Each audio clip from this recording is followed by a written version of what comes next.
Vous êtes-vous déjà senti vidé, comme si votre énergie était une ressource que tout le monde pouvait puiser, sauf vous?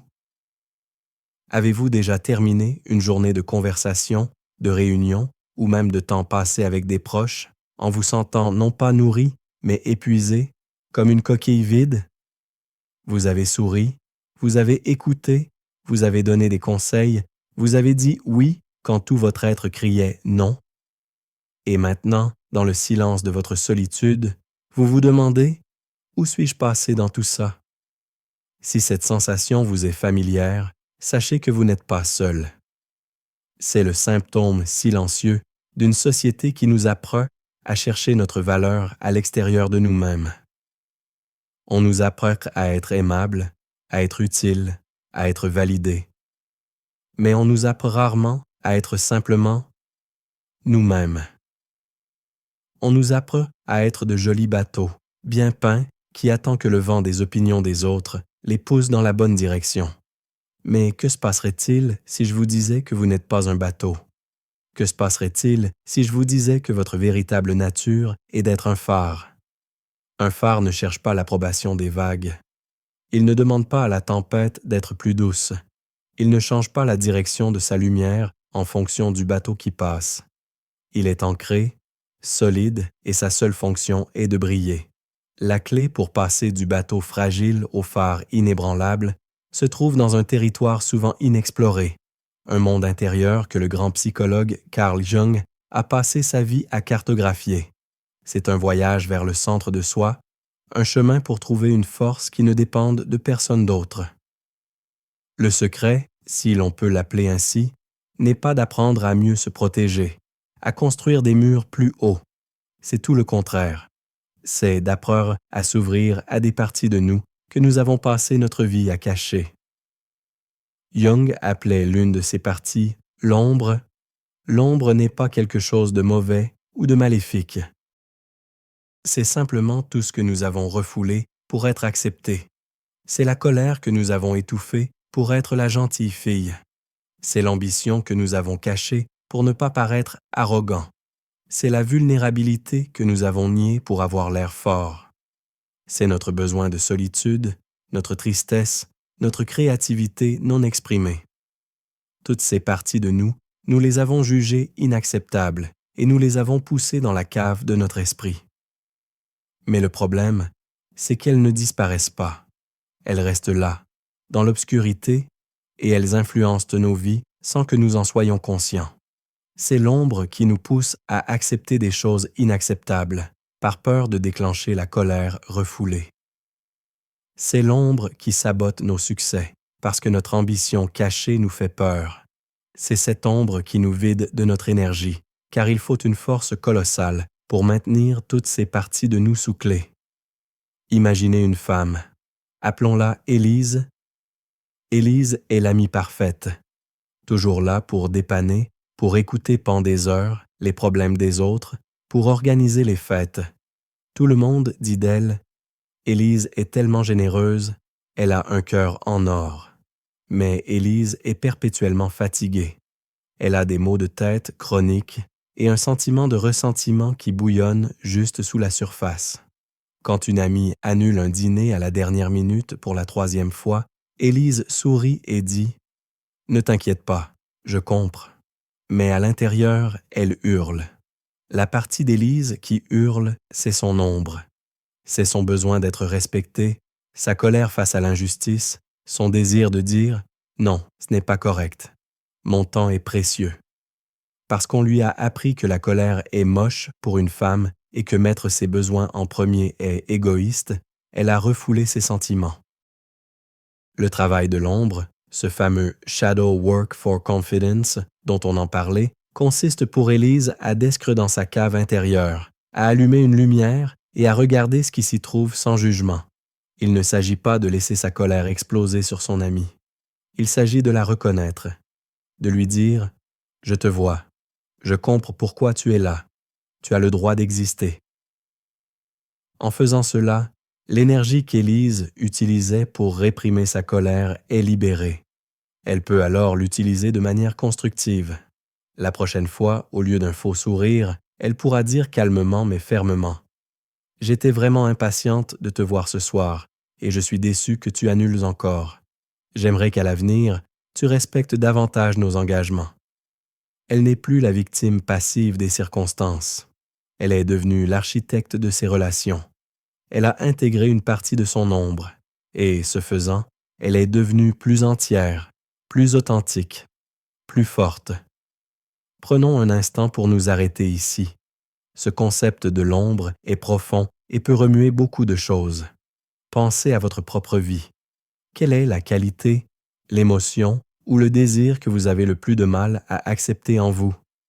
Est-ce votre besoin de repos dans un monde qui glorifie l'agitation?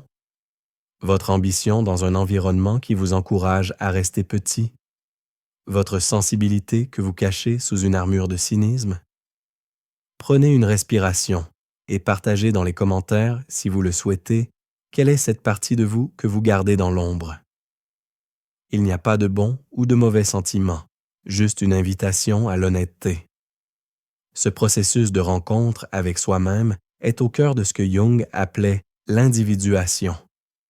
C'est le voyage d'une vie pour devenir la personne que nous sommes censés être, au-delà des masques que nous portons pour la société, ce que Jung nommait la persona. La persona est utile. C'est notre masque professionnel, notre masque de parent, notre masque d'amis. Le problème survient lorsque nous nous identifions si complètement à nos masques que nous oublions le vrai visage qui se trouve derrière. L'homme d'affaires qui oublie qu'il est aussi un artiste passionné. La mère qui oublie qu'elle est aussi une femme avec ses propres rêves et désirs. Le voyage d'individuation consiste à intégrer toutes ces facettes. C'est compre que vous pouvez être à la fois fort et vulnérable, logique et intuitif, sociable et solitaire. Vous n'avez pas à choisir. C'est l'acceptation de notre complexité qui nous ancre. C'est ici que la philosophie stoïcienne peut nous éclairer. L'empereur romain, Marc Aurèle, écrivait dans ses pensées: « Le bonheur de ta vie dépend de la qualité de tes pensées. » Les stoïciens nous enseignent à faire la distinction entre ce que nous pouvons contrôler et ce que nous ne pouvons pas. Nous ne pouvons pas contrôler l'opinion des autres, leurs réactions, leurs jugements. Tenter de le faire, c'est comme essayer de commander aux marées. C'est épuisant et voué à l'échec. Ce que nous pouvons contrôler, cependant, c'est notre propre monde intérieur, nos jugements, nos intentions, nos réponses. En intégrant notre ombre et en reconnaissant nos masques, nous reprenons le contrôle de notre univers intérieur. Notre bonheur ne dépend plus de l'approbation extérieure, il devient une forteresse intérieure. C'est la définition même d'une saine estime de soi.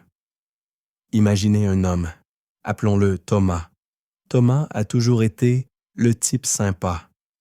Au travail, il prend en charge les tâches que personne ne veut. Avec ses amis, c'est toujours lui qui conduit. Dans sa relation, il évite les conflits à tout prix, acquiesçant souvent même quand il n'est pas d'accord.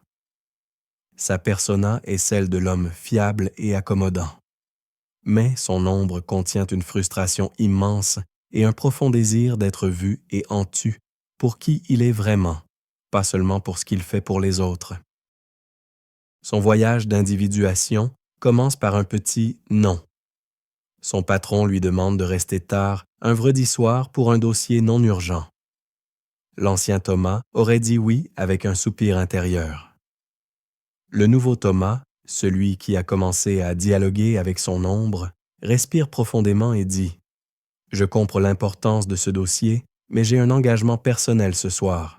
Je pourrai m'en occuper en priorité lundi matin. » Ce non n'est pas agressif. Il est factuel. Il est posé. Mais pour Thomas, il est révolutionnaire. C'est la première pierre de son phare.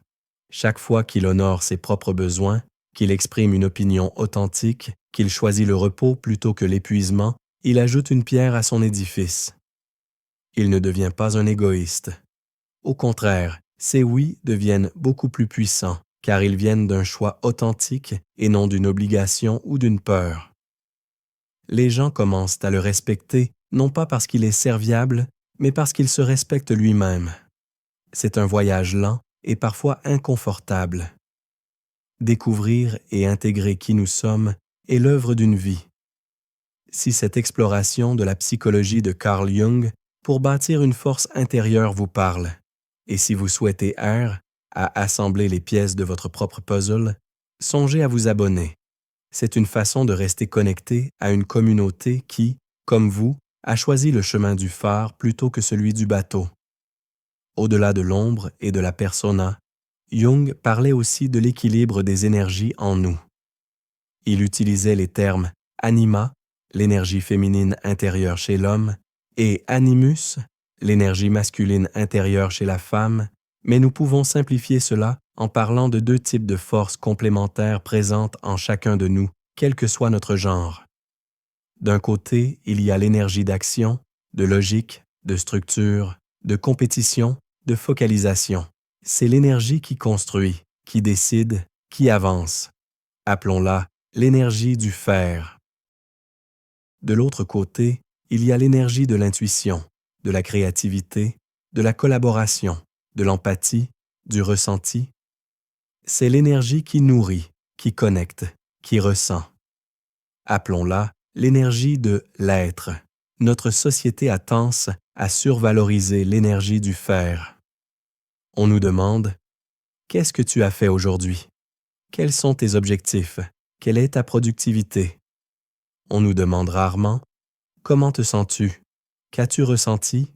À quoi as-tu rêvé? » Beaucoup d'entre nous, hommes et femmes, ont surdéveloppé leur énergie du « faire » au détriment de leur énergie de l'être. Nous sommes devenus des experts pour planifier, exécuter et atteindre des objectifs, mais nous avons oublié comment simplement être présents, comment écouter notre intuition, comment nous connecter à nos émotions et à celles des autres d'une manière authentique. Le résultat, un sentiment de vide, même au milieu du succès. L'impression de courir sur un tapis roulant, sans jamais vraiment arriver nulle part. L'épuisement que l'on ressent n'est pas seulement physique, il est spirituel. C'est notre âme qui nous dit qu'elle a soif de l'énergie de l'être. Devenir un phare, c'est apprendre à équilibrer ces deux énergies. La structure du phare, sa fondation solide de pierre, c'est l'énergie du fer. Elle est essentielle. Sans elle, le phare s'effondrerait à la première tempête. Mais la lumière du phare, cette lueur chaude, intuitive, qui guide et qui voit loin, c'est l'énergie de l'être. Sans elle, le phare n'est qu'une tour de pierre sombre et inutile. La véritable force ne réside ni dans l'un ni dans l'autre, mais dans leur danse harmonieuse. Pour Thomas, cela pourrait signifier s'inscrire à un cours de poterie, non pas pour devenir un grand artiste, faire, mais simplement pour le plaisir de sentir la terre entre ses doigts, être.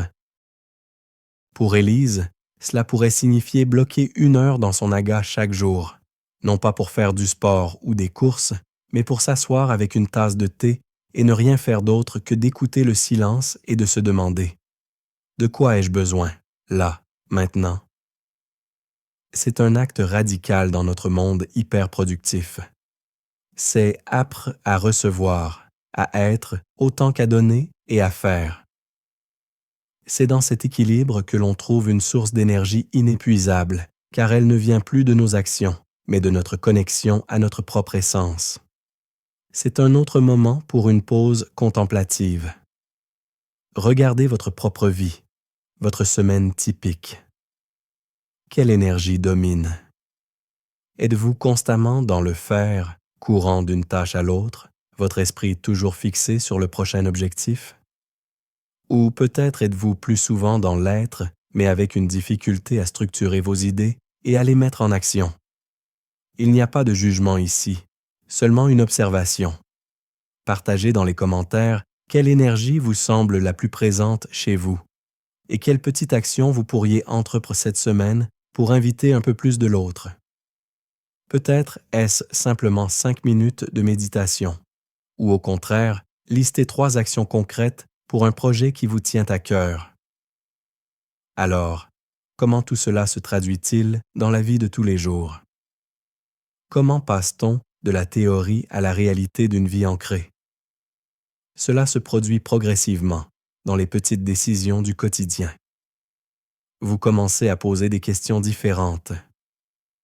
Au lieu de « qu'est-ce qu'ils attendent de moi ?», vous vous demandez « qu'est-ce qui est vrai pour moi en ce moment ?» Au lieu de « comment puis-je éviter le conflit ?», vous vous demandez « comment puis-je exprimer ma vérité avec respect ?» Votre non devient un acte de préservation de soi, pas une agression. Votre oui devient un cadeau authentique, pas une dette. Vous cessez d'être une éponge émotionnelle. Une éponge absorbe tout ce qui l'entoure sans distinction. Un phare, lui, est imperméable. Il peut être entouré par l'océan tumultueux des émotions des autres, mais il ne se laisse pas submerger. Il reste sec et solide à l'intérieur. Il peut éclairer la tempête pour les autres, leur offrir une perspective, mais il ne pêcheur pas la tempête en lui. C'est la différence fondamentale entre la sympathie, ressentir avec l'autre, et donc se noyer avec lui, et la compassion, comparer la souffrance de l'autre depuis un lieu de force et de stabilité et lui offrir une lumière. Voir ce changement se produire de l'intérieur est l'expérience la plus transformatrice qui soit. Nous explorons ces métamorphoses dans chaque vidéo en essayant de trouver les clés pour déverrouiller notre potentiel. Assurez-vous d'être abonné pour ne pas manquer les prochaines étapes de ce voyage intérieur. Cette transformation intérieure change radicalement notre rapport au monde. On pourrait croire que devenir son propre phare, ne plus avoir besoin de la validation des autres, nous isole. C'est le paradoxe. C'est exactement le contraire qui se produit. Quand vous ne cherchez plus rien chez les autres, ni approbation, ni validation, ni une solution à votre sentiment de vide, vous devenez capable de les voir et de les aimer pour qui ils sont vraiment. Vos relations ne sont plus des transactions, elles ne sont plus basées sur un besoin, mais sur un désir authentique de connexion. Vous vous approchez des autres, non pas comme un millan avec une coupe vide, mais comme un hôte avec un festin à partager. Vous devenez magnétique, non pas parce que vous essayez de plaire, mais parce que votre authenticité et votre autosuffisance sont profondément attirantes. Les gens sentent qu'ils peuvent être eux-mêmes avec vous, car vous êtes pleinement vous-même. C'est la réalisation de cette magnifique citation de Jung. « Je ne suis pas ce qui m'est arrivé, je suis ce que je choisis de devenir. » Vous cessez d'être défini par vos blessures passées, par le besoin d'être aimé qui en a découlé. Vous choisissez activement de devenir la source de votre propre amour, de votre propre sécurité. Revenons à cette sensation initiale, celle de se sentir vidé, épuisé.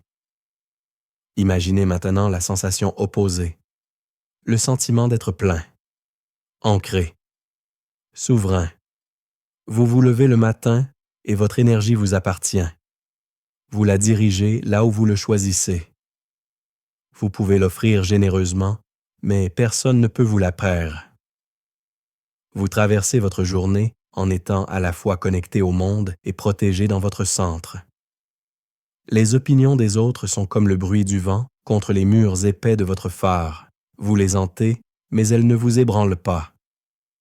La critique constructive est une information utile pour ajuster votre lumière, mais l'attaque personnelle n'a plus de prise.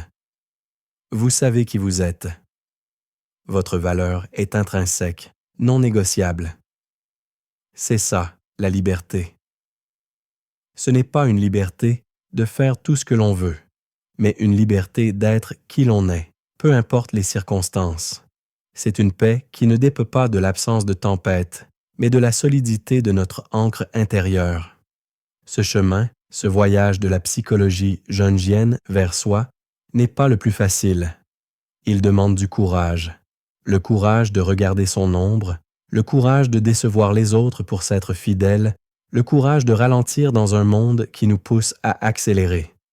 Mais c'est le seul voyage qui mène véritablement chez soi. C'est le seul qui peut transformer l'épuisement en plénitude et la peur en amour. Le phare ne se bat pas contre l'océan. Il ne tente pas de calmer les vagues. Il se contente d'être et de briller. Sa lumière n'est pas un effort, c'est la conséquence naturelle de son existence. Votre force intérieure n'est pas quelque chose que vous devez construire à partir de rien. Elle est déjà là, attend que vous la découvriez, que vous enleviez les couches de peur et de conditionnement qui la recouvrent. Alors, je vous laisse avec cette question, non pas pour les commentaires, mais pour votre propre cœur. En regardant le phare que vous êtes en train de construire ou de redécouvrir, quelle est la prochaine pierre que vous allez poser? S'agit-il de reconnaître une part de votre ombre, de dire un petit non pour honorer un grand oui à vous-même, ou de vous accorder un moment pour simplement être sans rien faire? Quelle que soit cette pierre, posez-la avec intention. Car c'est ainsi, pierre par pierre, que l'on bâtit une vie de liberté et d'authenticité. C'est ainsi que l'on apprend à briller.